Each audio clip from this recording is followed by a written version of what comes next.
ഇന്നൊരു ഞായറാഴ്ച ആയതുകൊണ്ട് പ്രത്യേകിച്ച് പണിയൊന്നും ഇല്ലാത്തതുകൊണ്ട് ഒരു മൺചട്ടിയിൽ കറി വയ്ക്കാമെന്ന് ഞാൻ വിചാരിച്ചു.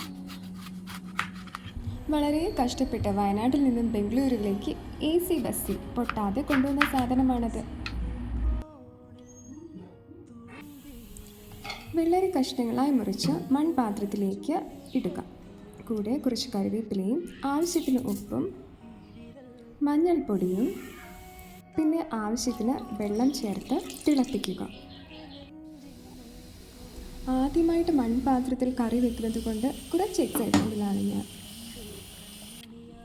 ഈ സമയത്ത് ഒരു മിക്സി ജാറിലേക്ക് കുറച്ച് തേങ്ങയും കറിവേപ്പിലയും 2 പച്ചമുളക്, കുറച്ച് എരിവിന് വേണ്ടി ഞാൻ 2 കാന്താരി കൂടി ചേർത്തിട്ടുണ്ട്, പിന്നെ ജീരകവും. ഇത് പേസ്റ്റാക്കി വെക്കുക. തിളച്ചതിന് ശേഷം മൺപാത്രത്തിലേക്ക് ഇടുക. നന്നായി മിക്സ് ചെയ്ത് നന്നായി തിളപ്പിക്കുക. അതിനുശേഷം നന്നായി ഉടച്ച മുര പാത്രത്തിലേക്ക് ഇട്ട് കൊടുത്ത് സ്റ്റൗ ഓഫ് ചെയ്യുക.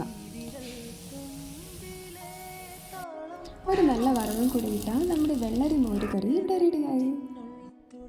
അപ്പം ശരി, ഓക്കെ, ബൈ, ഹാപ്പി കുക്കിംഗ്.